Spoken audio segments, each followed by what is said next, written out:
तो calling on के signal के लिए अगर ओवरशूट करेगा तो फिर तो यहाँ गाड़ी डिरेल्ड भी करेगा, कुछ भी हो सकती है। ओवरशूट करेगा तो कुछ भी कर सकता है। अगर कोई गाड़ी सिग्नल को रेड में क्रॉस करके आगे निकल गई तो उसका कोई माई बाप है, वो क्या कर सकता है? उसका तो कोई हिसाब किताब नहीं है। सिग्नल फेल हो गए फिर सर क्या करेंगे, मतलब उस कंडीशन में सर हम क्या चेक करेंगे? हाँ, कॉलिंग ऑन सिग्नल अगर फेल हो गया, मान लीजिए कॉलिंग ऑन आपकी नहीं हो रही है, तो आपकी जो कंडीशंस है कॉलिंग ऑन होने के, यहाँ ये लिया है कि नहीं फर्स्ट ट्रैक, इसके लिए दो चीजें और हैं, हम यहाँ पे छूट गया। इसके आगे एक अप्रोच ट्रैक होती है, एटी ट्रैक, वो हर कंडीशन में पिकअप लेना जरूरी है, ड्रॉप लेना जरूरी है।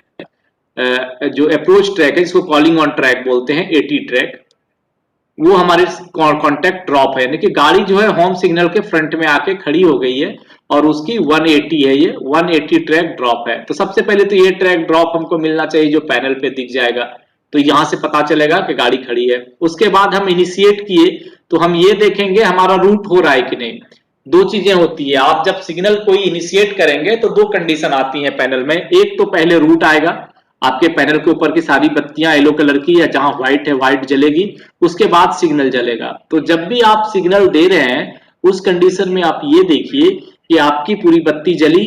अगर पूरी बत्ती जली और सिग्नल नहीं हुआ, दैट मीन्स कि आपकी यूसीआर सर्किट हो चुका है, एचआर सर्किट नहीं हुआ। तो आप सिर्फ एचआर सर्किट को देखेंगे, अपनी एचआर सर्किट को देखिए, उसमें से जब इस पाथ को आप चेक करेंगे तो कोई कॉन्टेक्ट ब्रेक हो रहा होगा, इसके अलावा और कुछ हो नहीं सकता है।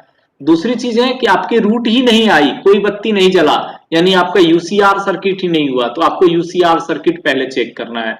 तो यूसीआर सर्किट में ही वो टीपीआर वगैरह लेके चलते हैं, सारे चीज यूसीआर सर्किट में लेके आ जाते हैं और यूसीआर को पिकअप कराते हैं। वो जब सिग्नल क्लियरेंस सर्किट हम बताएंगे तो पूरी सीक्वेंस के साथ आपको पूरा सर्किट बताएंगे बकायदा। उसके साथ में कॉलिंग ऑन नहीं हो रहा है तो उसमें जो पॉइंट है, पॉइंट की कंडीशन हमारी मिल रही है कि नहीं, यानी कि जो NWKR बा RWKR है ये मुझे मिल रहा है कि नहीं, ये देखना है। उसके अलावा अगर आपके यहाँ कोई गेट है तो गेट तो ईच एंड एवरी कंडीशन में बंद होना है, तो गेट की इंडिकेशन जो है LXRR हमारा ये पिकअप है कि नहीं, यानी कि आपको BDU या पैनल में देखना है आपकी गेट जो है क्लोज्ड एंड लॉक आ रहा है कि नहीं।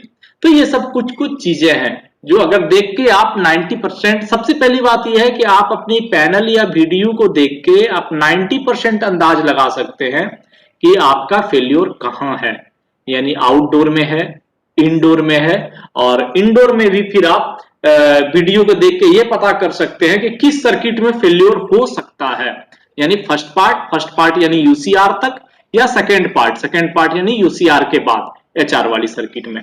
तो ये अकॉर्डिंग टू एक्सपीरियंस आता है, सिर्फ पढ़ के तो नहीं आएगा, वो रटने से तो कुछ सिग्नल में कुछ आता ही है।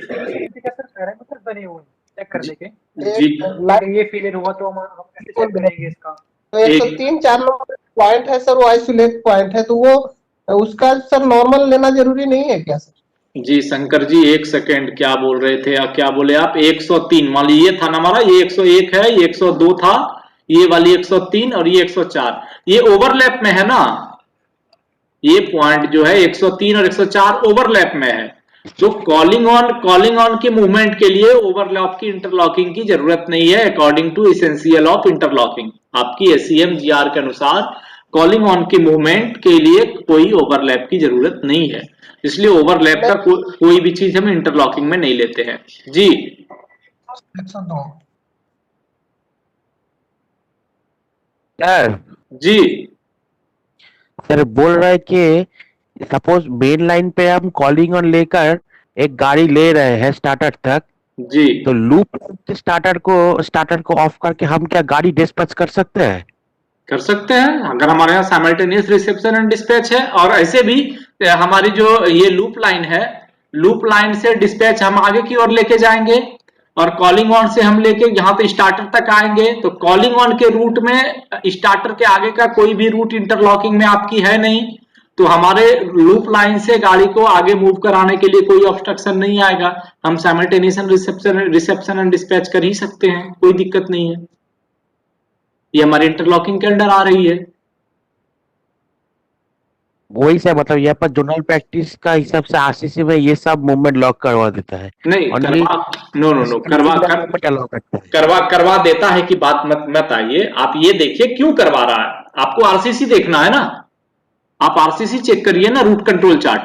कि अगर हम किसी मेन लाइन में कॉलिंग ऑन की मूवमेंट को ले रहे हैं तो लूप लाइन के मूवमेंट को क्यों रोका जा रहा है, वाई? आप आरसीसी एक बार अपनी देख लीजिए ना, आपको क्लियर पता चल जाएगा। या तो कुछ रिस्ट्रिक्शन होगा। आरसीसी में सर ऑलरेडी मतलब वो लॉक लेता है। उन लोगों का कहना है कि साइड कॉलिशन का अगर गाड़ी ओवरशूट कर जाए स्पीड तो साइड कॉलिशन का संभावना रहता है, इसलिए वो लोग मूवमेंट लॉक करवा रखे रहते हैं। कौन सी इंटरलॉकिंग रोक लेगा ये बताइए ना।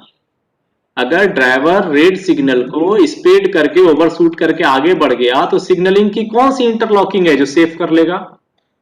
नहीं सर, कोई। इसलिए ये क्वेश्चन ही बेकार है, हमारी इंटरलॉकिंग की है ही नहीं। जो सिस्टम को तोड़ दिया, तो सिस्टम को अगर आप मैनुअली तोड़ देंगे तो फिर तो हमारी उसमें इंटरलॉकिंग का कोई मतलब ही नहीं, क्या कर सकता है क्या। अगर आप रेलवे से प्रत्यक्ष और अप्रत्यक्ष रूप से जुड़े हुए हैं और सीखना चाहते हैं रेलवे सिग्नलिंग के बारे में सब कुछ, तो आज ही विजिट करें हमारी वेबसाइट www.chandramouleswar.com और हमारे व्हाट्सएप ग्रुप को ज्वाइन करिए और जुड़िए हमारे कोर्सेज के साथ। आपको मिलेगा हर एक मॉड्यूल की अलग अलग कोर्सेज बहुत ही नॉमिनल फी में। धन्यवाद, फिर मिलते हैं अगले वीडियोज में।